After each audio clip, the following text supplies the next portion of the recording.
But we've never been able to do that, right? So what's the reason that we don't get a perpetual motion machine?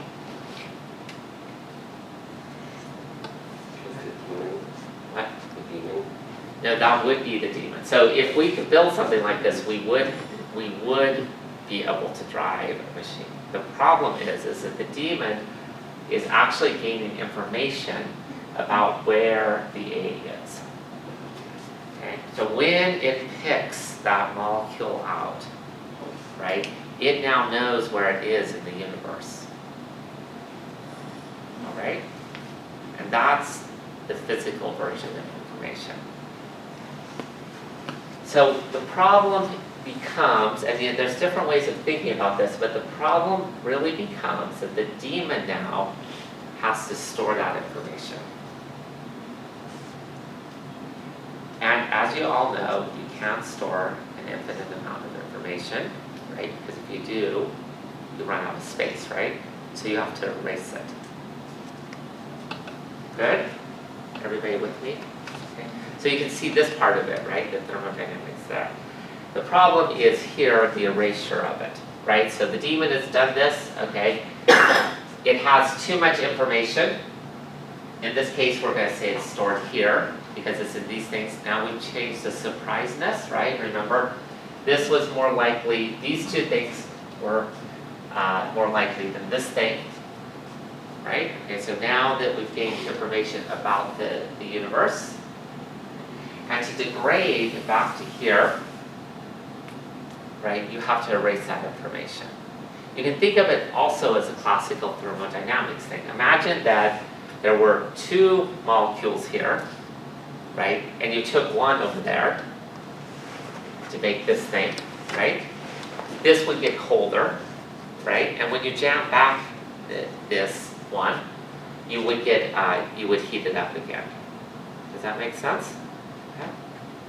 And the reason we can't observe that very often is because when we take, if we had two and we took one over there, this would get colder, okay? But then the universe would heat it up, right? Because the universe is this massive sink of heat. Okay? And so we would only notice when we jammed it back in this way. Okay? We would notice it get hot. That's why calorimetry works. Or that's one way to think of it. Everybody with me? Yes, no, do you understand that argument? All right, so there's actually it's really easy to figure out how much energy, that this is what's called the Landauer limit, is that when you jam this thing back in here, okay, when you do that erasure step, right, if you're at room temperature, it's going to cost this much energy, right? Because you're just changing this distribution again, Boltzmann's distribution. And this is basically the theoretical limit on how hot your computer is going to be. So if we made a perfect computer, right, where there was no other energy, no waste energy of any other sort, okay, we would still, every time we move a bit of information around on that computer, you would have to pay it, the energetic cost of that. Okay? So you would still feel your computer get hot, even if we made it totally functional as well. Good. Everybody with me? And we know that this is basically true in some ways, and I can give you some of those references. All right, so let's think about what that means in the biological world. So remember, we're going to go into a system, so we have a virus. Okay? And when the virus goes through a replication event, you get population A here, which is an exact copy of this thing, or you get a population B where you have a change, a mutation here.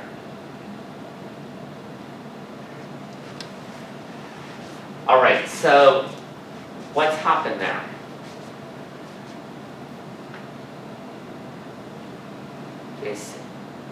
This is a gain of information. Do you see that? Can you guys see how this would happen? Right. So this is more complex than this. It's more surprising, right? Is Good? Do you guys see this? Okay. So, yeah. Don't you also have to erase information to get that? So no, there's no erasure here, not yet. Replacement? You don't know where the energy got put in. So in the mutation event, it could have cost you energy, right, to do it. All we know is that during the erasure event, you have to pay the penalty. Yeah, it's a good point, right? So I just said it that way, but you don't actually know where you pay the penalty. You just know that you have to during the erasure step. Okay. All right, so to do this, so now imagine that we just burned this one and we just burned this one. Okay? What you're going to find is that it's going to cost this much extra joules to get rid of this one.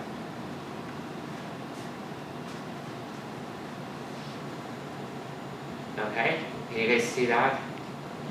So this is energetically less favorable. Population B is energetically less favorable. Yeah. How do we know that number?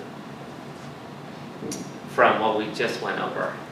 Right? So we know to erase a piece of information, it's going to cost you this much because you have to jam it back into that distribution. If we burn DNA down to like, normally we would burn it down to its component elements, right? But we could just keep going. What happens is that you're going to have it's going to cost a slightly, or you're going to release a slightly more amount of heat when you do that erasure step, okay? And this is because each one of these guys minimally costs you 2 bits of information. Each base pair is 2 bits of information, approximately. It's a little hard to exactly quantify because there's a whole bunch of other stuff happening there, but let's say that's close. Okay, you guys with me? Does that make sense? Okay, so can you see these two populations are now, this one is going to cost you more. All right, so here's the observation. Okay, if you go out and you look closely in the biological world, what you find is that there's exact copies of DNA out there, and they're all over the world. Okay. And so this was stuff that Maya had done, and Suttle's group, and also Veronica Casas did it. So you see this with specific PCR. So this is the pup phages. This Suttle's group is basically the pup phages also. And then Veronica's stuff is exotoxins, right? So you find exact copies of these guys. The genomic stuff is from Hapfel's group in Pittsburgh, and that's where they find an exact copy. So they have a phage that's completely different, and then in the middle of it, they have actually just an exact piece of DNA that matches another phage out there. So these things aren't really that rare. And then in the metagenomic world, we see this all the time, basically. We find exact copies of pieces of DNA in the metagenomes. And depending on how you want to do it, kind of minimally, there's going to be exact copies of those pieces of DNA at about 10 to the 23 copies on the planet. So there's a lot of them. Okay, so every piece of phage DNA, there's probably about that many copies of that. Not exactly, but that's going to be the working premise for now. And this I'd like to back up with a lot more data, actually, to tell you how common is that. Okay. But every time we've looked, that's what the answer is.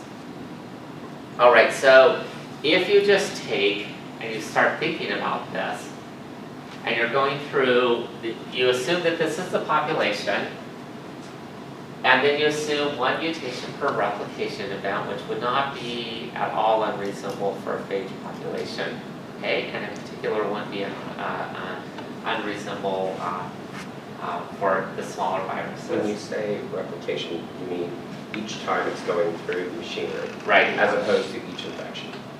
Yeah, just exactly. Just each time you make a new copy, a new DNA molecule. Okay.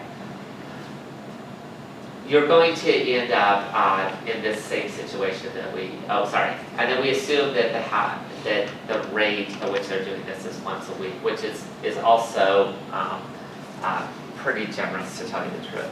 they probably replicate faster than that. All right, so what's going to happen is the guys that are allowing rotations to creep into it, right, are going to cost that 1,800 joules extra amount of energy to replicate per year. Does that make sense? Do you guys see that relation? Right? And so, and remember that all things being equal, anything that's the most energetic, so this thing that's more energetically efficient is going to outcompete this thing.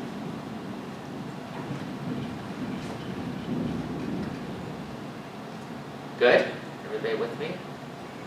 Yes, no? Yeah, assuming there's no benefits to the mutation. Right, exactly. Assuming that the selection is only working at this one level, right? So the other levels of selection are they're greater, right? They're going to, that's actually really key to what I'm going to propose at the end, is that this is the lowest